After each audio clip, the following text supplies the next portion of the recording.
Where do you want to start with the 49ers dismantling of the Dallas Cowboys tonight?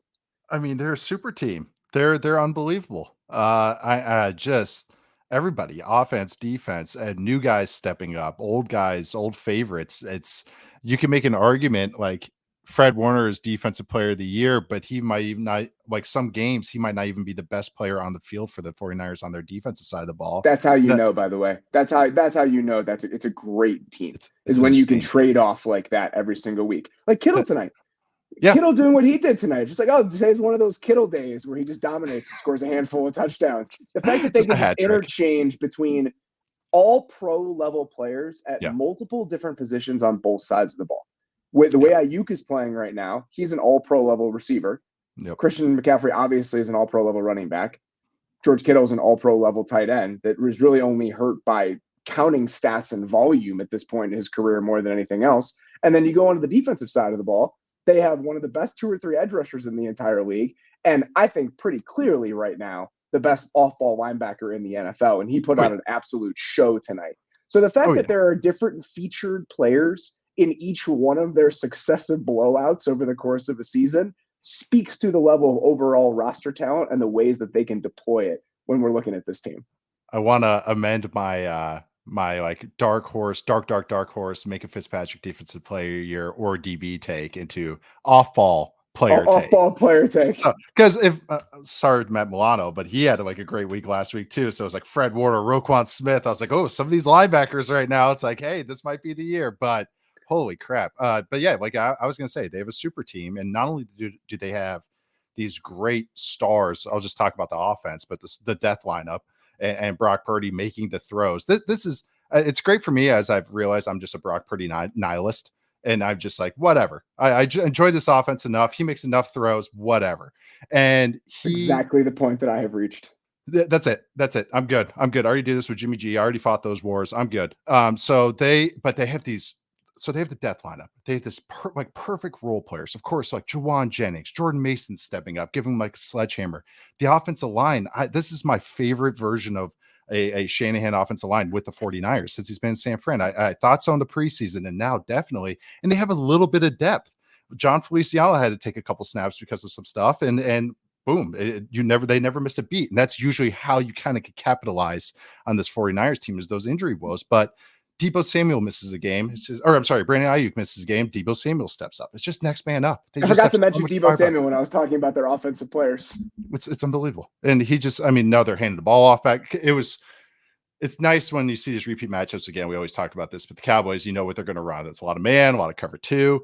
And what you saw the 49ers getting them after them with was stuff that beats man. So that's why I saw Deebo in the backfield because they're messing with the coverage stuff. And then you even some Brock Purdy's big throws, especially in the late in the game, that we saw about 7 replays of it because Kristen stopped talking about it. But it was the deep dagger to Deebo after the Ayuk one got called back, and that's against cover two to Tampa. Leighton Vander Esch is running with Jaywan Jennings. It's a great throw. And then before that, he hits a quick inbreaker, and it's against man coverage to Brandon Ayuk because it's one hole.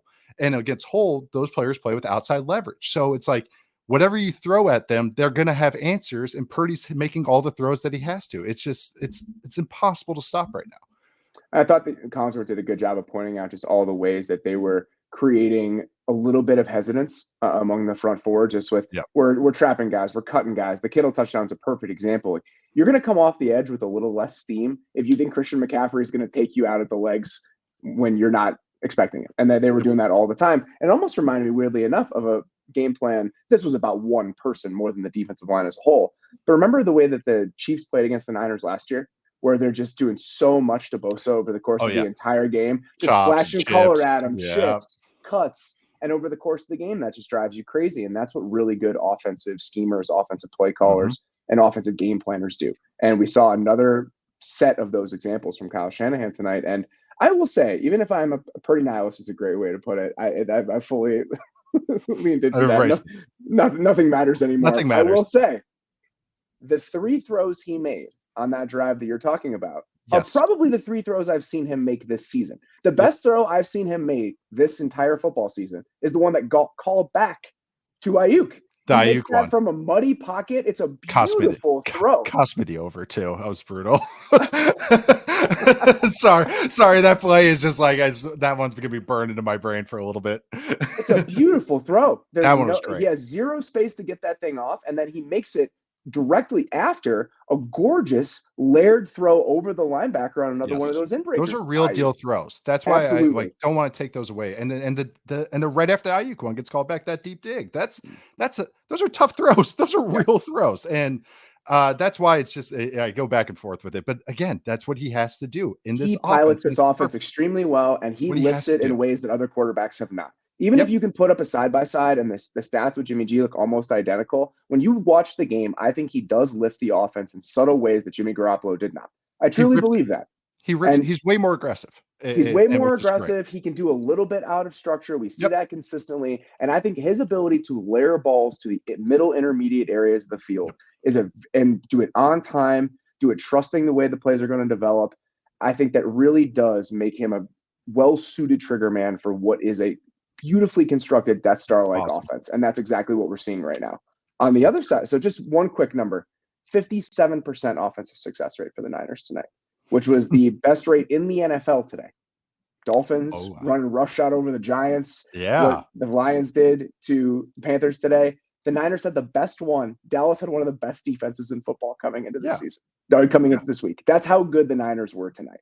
On the flip side, the only team in football today that had a worse EPA per dropback than the Dallas Cowboys was the New England Patriots.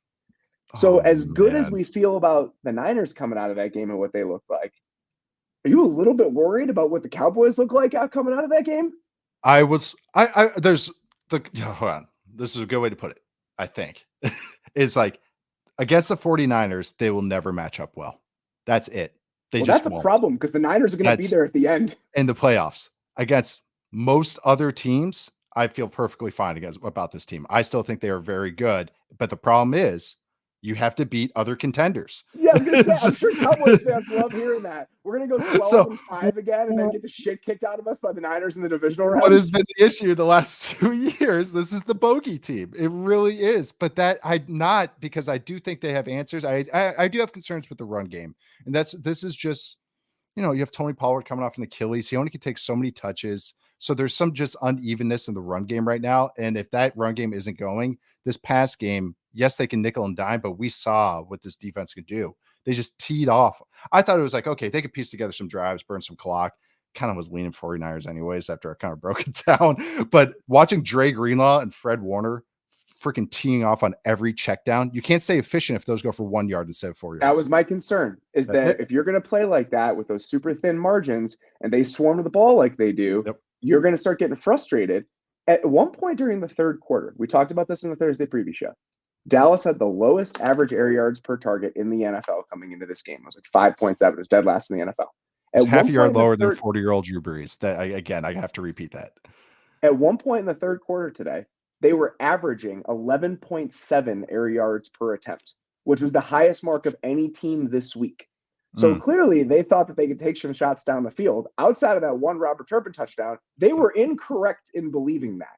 So I can understand if you're Mike McCarthy thinking, well, none of this underneath shit is working, and they're just going to swallow up everything we try to do, moving the ball efficiently. We might as well just toss it out there. But that clearly was not the way to approach this either. So you're sitting there as the Cowboys offensive coaching staff searching for answers, and none of those paths that you're going to follow are going to bring you anywhere that you're happy about. And that was the final of this game. Nope. Gallup just doesn't have that juice. He's not a good corner beater. He just doesn't to win vertically that way. And they were trying to pepper him early, and I could see they're like, hey, Gallup's healthy. He's a solid player. But they're just like, hey, we're going to test these guys on outside early. He just got swallowed up at first.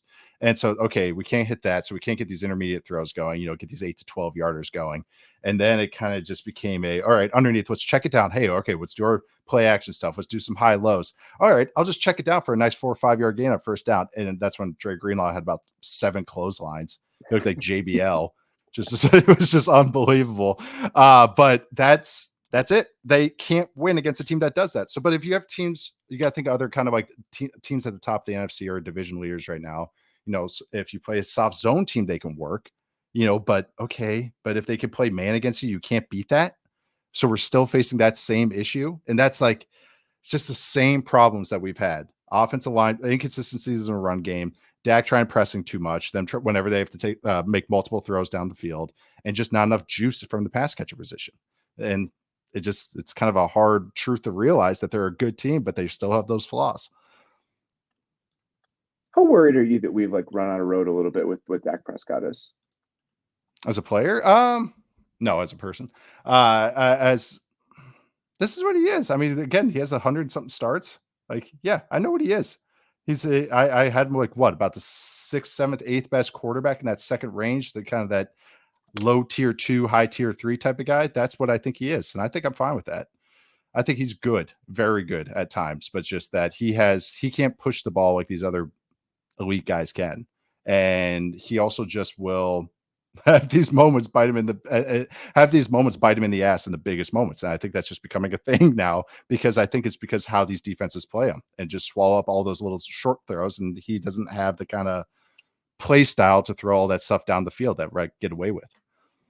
Is that a concern when, in order to win Super Bowls, in order to break through, the types of quarterbacks that you're going to have to play against are the guys who are those explosive plays in like a one-man package? And if you're not surrounded, you don't think it's a concern. No. If you're the Cowboys and you're going to have to extend him after this year, and he's looking for $45-50 million a year, that's just the life you're willing to live with? This is a genuine question. Like, if you look at as this landscape of the league and you think about what it allows you to build around him, when the Niners are paying Brock Purdy 17 cents in order to build this team around him, you'd be willing to commit those sort of financial resources to Dak as you try to build a necessary supporting cast around him, if he's not one of those guys that's going to be the top tier guy that's just an explosive play on his own. I think they've won so many games because of Dak, not just because he's like a caretaker of that offense. That's worth paying. Like, especially in this market where Daniel Jones is getting 40 million, like that, this is definitely worth paying. Yes, he has games that he can't get you over the top against the elite teams. Is that an issue? Yes, but you can get hot, and he has enough games to give you a baseline to always be competing, which is that's worth paying for in itself, where you don't have to think about it. And he's just entering the prime of his career. I think this is right around that 30-year-old age is right where these quarterbacks kind of have that nice middle ground of everything. So I think he is worth paying. I really do. I don't think he's that elite guy, but I think he's absolutely worth that $40-45 million range that you're talking about. Last question. Now that the Bills are banged up in the way that they are, and even when we saw the Bills do what they did last week, the Niners pretty clearly the best team in the NFL on both sides of the ball. Yeah. Yeah. Because you the only way you can get after them is if you have a perfectly positive game script. Good luck against that defense. And so it's just, you have to have they're going to lose a couple games. I mean, I don't know. They're gonna, but it's a whole long season and everything, but it's very hard to kind of have a game script that you can take advantage of this team, because it's just what they can do on the ground, the explosiveness they have in pass a game, how Purdy's playing in it, and the defense plays a style that limits explosive plays. So if you're ever behind, they're just going to put a cap on it. So yeah. I think they are the best team. I mean, just the most complete team, as long as they stay healthy, knock on wood. It's like, I really think that. Yeah, I mean, what the Bills did last week was obviously really impressive against Miami, but Miami's defense is not playing at that high of a level. So for the Niners to do this on offense against the Cowboys defense that had been playing pretty damn well over the course of the season so far, I just think that's why this one gives them the nod, and to me is probably the most impressive performance any team has turned in this entire season so far. They've had a lot of that.